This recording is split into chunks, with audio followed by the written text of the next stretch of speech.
दोस्तों चलिए समीर और पूजा की दूसरी पार्ट शुरू करते हैं। कहानी को शुरू से अंत तक सुनना और लाइक शेयर सब्सक्राइब जरूर करना। ऑपरेशन थिएटर के बाहर समीर और सरल दोनों भाई चिंता में निमग्न खड़े थे। समीर के मन में सरल के लिए बहुत आक्रोश था। यदि उसका बस चलता तो वह उसे वहीं कच्चा चबा जाता, लेकिन अन्य लोगों की उसे ऐसा करने नहीं दे रही थी।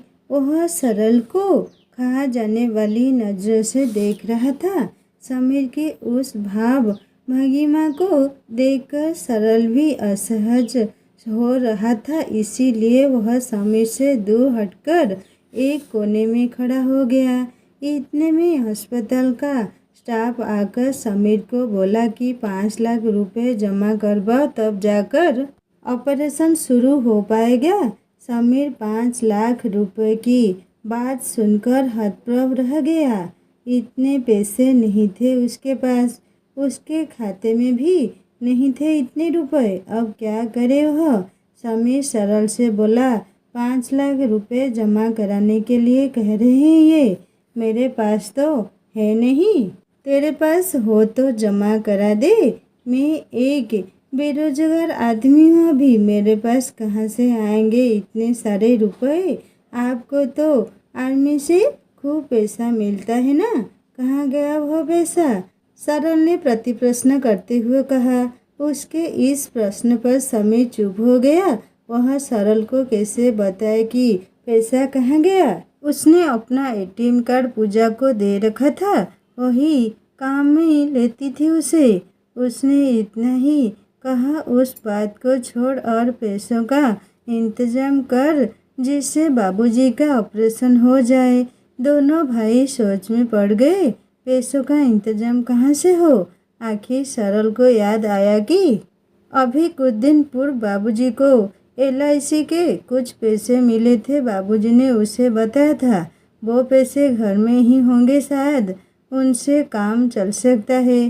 तब सरल समीर से बोला, अभी कुछ दिन पहले बाबूजी को LIC से करीब 9 लाख रुपए मिले थे, वे शायद घर में होंगे, उन्हें काम में अब लिया जा सकता है।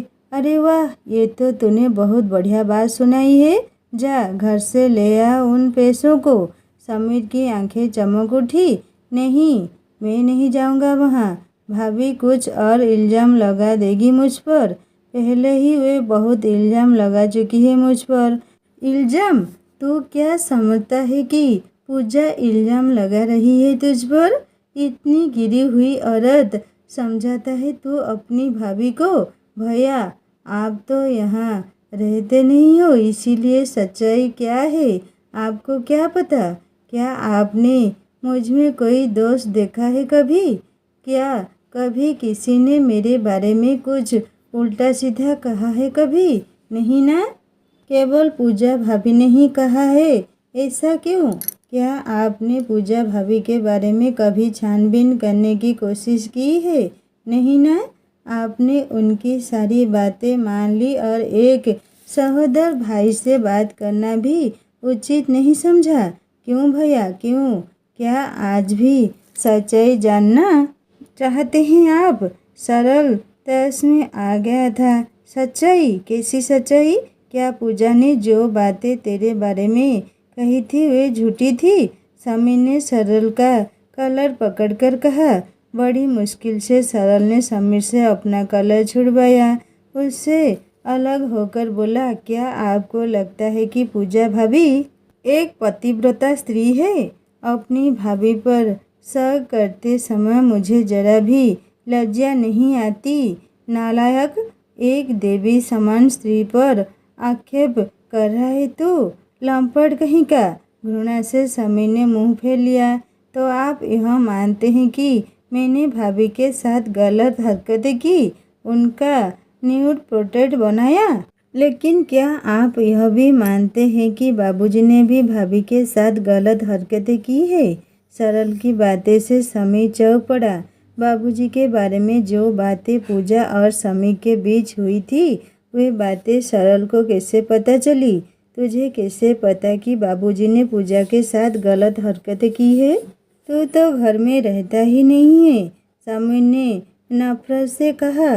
मुझे यह पता नहीं है कि बाबूजी ने भाभी के साथ क्या किया क्या नहीं, लेकिन ये ज़रूर पता है कि आप और भाभी के बीच में क्या क्या बातें हुई है। अब चौंकने की बारी समीर की थी। उसके और पूजा के बीच क्या क्या बातें हुई थी, इसे कैसे पता चला? हो सकता है कि ये कोई सी गुफा छोड़ रहा हो। उसने सरल से कहा, तुझे क्या पता कि हमारे बीच क्या क्या बातें हुई है? मुझे सब पता है, एक एक बात का पता है। यहाँ तक पता है कि आप भाभी की बातों से गुस्सा हो गए थे और बाबूजी को मारने के लिए आपने बंदूक भी उठा ली थी। वो तो बाबूजी के साथ ये दुर्घटना हो गई, वरना आप ही उनका काम तमाम कर देते। सरल की बातें से समीर निरुत्तर हो गया। इसका मतलब है कि सरल बहुत कुछ जानता है दोनों के बारे में। चलो देखते हैं कि यह और क्या क्या जानता है। ऐसा सोचकर समीर ने कहा, और क्या क्या जानता है तू? सब कुछ जानता हूँ मैं वो भी जानता हूँ जो आप नहीं जानते हैं। आप जानना चाहोगे वह सब? समीर का मुंह आश्चर्य से खुला का खुला रह गया। ऐसी कौन सी बात है जो मैं नहीं जानता लेकिन तू जानता है? समीर के हर अंग से प्रश्न निकल रहे थे। मैं ये जानता हूँ कि भाभी ने जो इल्ज़ाम बाबूजी पर लगाए थे वे बेबुनियाद थे। ये क्या कह रहा है तू? मैंने उनके तकिए के नीचे पूजा की पेंटी रखी देखी थी, क्या वह गलत थी? बाथरूम के दरवाजे में छेद देखा, क्या वह गलत था? पूजा का कपड़े बदलते हुए वीडियो देखा जो बाबूजी ने बनाया था, वो भी देखा, क्या वह भी गलत था? आक्रोश में भरकर समीर ने सरल का गला दबा दिया। सरल ने जैसे तैसे करके खुद को अलग किया और कहा, नहीं वो सब सही थे, लेकिन आप ये क्यों मानकर चल रहे हैं कि वह पेंटी बाबूजी ने अपने तकिए के नीचे रखी थी?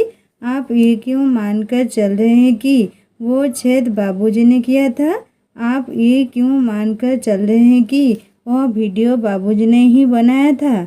इसमें मानने की बात क्या है? उन्होंने ही किया था वह सब कुछ। क्या आपने उन्हें ऐसा करते हुए देखा था? नहीं देखा तो नहीं था ना, लेकिन हालातों से लग रहा था कि वे कृत्य उन्होंने ही कहे होंगे। और कौन करेगा ऐसा? क्यों पूजा भाभी ऐसा नहीं कर सकती है क्या? पूजा, तेरा दिमाग तो खराब नहीं हो गया है? पूजा ऐसा क्यों करेगी? पूजा भाभी ने ही ऐसा किया है। उद्देश्य स्पष्ट है। उन्होंने पहले मुझ पर ऐसे गंदे इल्ज़ाम लगाकर मुझे घर से निकलवा दिया था। उन्होंने वही तरीका बाबूजी के लिए भी अपनाया। उनका उद्देश्य था बाबूजी को आपके हाथों मरवाना। इसमें वे लगभग सफल हो ही गई थी, लेकिन भगवान को कुछ और ही मंजूर था, इसीलिए बाबूजी आपके हाथों मरने से बच गए। सरल ने दीर्घ श्वास छोड़ते हुए कहा। समीर गौर से सरल की बातें सुन रहा था। उसने कभी इस अर्थ सोचा ही नहीं था, लेकिन पूजा ऐसा क्यों करेगी? उसे दूर दूर तक कारण समझ में नहीं आया। तब उसने कहा, तू अपनी भाभी पर ऐसा अनुचित दोषारोपण कर रहा है, तेरे पास इसके क्या कोई सबूत है? इस प्रश्न पर सरल बहुत जोर से हंसा। हंसते हंसते बोला, मैं आपकी तरह अंधा बहरा नहीं हूँ भैया। आपने पूजा भाभी की बातों पर आंख मूंद कर विश्वास कर लिया, तो मेरी भी बातों पर कर लो। पर आप मेरी बातों पर विश्वास कर नहीं पाओगे, यह मैं जानता हूँ, इसीलिए सबूत साथ लेकर चलता हूँ। सरल ने अपने मोबाइल से एक वीडियो समीर को दिखाया। उस वीडियो में पूजा अपनी पेंटी बाबूजी के कमरे में उनके बिस्तर पर तकिए के नीचे छुपाती हुई दिख रही थी। यह वीडियो आज का ही था। समय प्रातः 10:12 बता रहा था। उसके पश्चात दूसरा वीडियो जिसमें पूजा समीर को बाबूजी के कमरे में ले जाती हुई नजर आ रही थी। समीर तकिया हटाता दिख रहा था और पूजा की पेंटी वहाँ देखकर चौंक गया था। इस वीडियो में उन दोनों की बातें भी सुनाई दे रही थी। उन दोनों वीडियो को देखकर समीर के मुंह से निकल गया, ओ माय गॉड, ये सब क्या है? इतना बड़ा षड्यंत्र अभी पूरा कहाँ देखा है भैया, अब देखो, कहकर सरल ने एक और वीडियो निकाला और उसे चला दिया। वीडियो में पूजा एक दरवाजे में चाकू से छेद करती दिख रही थी। दूसरे वीडियो में पूजा उसी छेद को समीर को दिखाती हुई रो रो कर विक्षिप्त हो रही थी। समीर को अब सारी बात समझ में आ गई, लेकिन पूजा का कपड़े बदलने वाला वीडियो वो किसने बनाया? वो भी पूजा भाभी ने ही बनाया था। सरल ने एक वीडियो निकाला और चला दिया। पूजा ने पहले मोबाइल को सेट करके एक जगह रखा और फिर वह कपड़े बदलने लगी। दूसरे वीडियो में पूजा बाबूजी के कमरे में जाती दिख रही थी। उसने बाबूजी का मोबाइल उठाया और उसमें वह वीडियो शेयर किया और उसी वीडियो को अपने मोबाइल में शेयर कर दिया। इस तरह उसने समीर को अपने षड्यंत्र का हिस्सा बनाकर बाबूजी के प्रति नफरत बो दी। तेरे पास कहाँ से आए ये वीडियो? समीर की निगाह में अनेक प्रश्न थे। थोड़ी देर रुककर सरल बोला, जब बाबूजी ने मुझ पर घृणित आरोप लगाकर घर से बाहर निकाल दिया तब मैं बहुत दुखी हुआ। बाबूजी के द्वारा घर से निकालने का दुख नहीं था, लेकिन घृणित आरोप लगाने का दुख था। मुझे लगा कि पूजा भाभी ने किसी प्लानिंग के तरह ये सब बहुत सफाई से किया है, इसीलिए उन्हें रंगे हाथों पकड़ना बहुत आवश्यक है। ऐसे ही घृणित आरोप ये बाबूजी पर भी लगा सकती है। बस तब से ही मैंने इस पर ध्यान देना शुरू कर दिया। मैं पूजा भाभी का छुप छुप कर पीछा करने लगा। पूजा भाभी अक्सर एक अस्पताल में जाया करती थी। वहाँ वे एक डॉक्टर से मिलती थी। मैं समझ गया कि पूजा भाभी का उस डॉक्टर के साथ अफेयर है और वे लोग निर्विघ्न एक दूसरे से मिल सके। इसके लिए मुझे और बाबूजी को घर से भगाना जरूरी था। रोज रोज अस्पताल में मिलना भी ठीक नहीं था। अपना घर इसके लिए एकदम उपयुक्त था, इसीलिए उन्होंने यह फुल प्रूफ प्लान बनाया था। फिर सरल ने अपना मोबाइल निकाला और उसमें कुछ देखने लगा। ओ माय गॉड भैया, मैं जो दिखाना चाहता हूँ क्या तुम उसे देख सकोगे? सरल के चेहरे पर असमंजस के भाव थे। मैं सबको देख सकूँगा, यह कहकर समीर ने सरल के हाथ से मोबाइल छीन लिया और उसे देखकर उसने अपना मुंह फेर लिया, मोबाइल फेंक दिया। बीच आई विल किल यू कहकर समीर बाहर की ओर भागा। सरल उसे रोकने के लिए उसके पीछे भागा। भैया भैया, नादान मत बनो भैया, उस उल्टा के खून से अपने हाथ गंदे क्यों करना चाहते हो? जरा ठंडे दिमाग से सोचो भैया। उसे मारने से आपको जेल हो जाएगी, इससे आपको क्या मिलेगा? हम ऐसा प्लान बनाएंगे कि पूजा भाभी की हत्या भी हो जाए और इसका दोष डॉक्टर पर लगे। पर आप जरा सब्र से काम ले। सरल की बातें समीर को भा गई।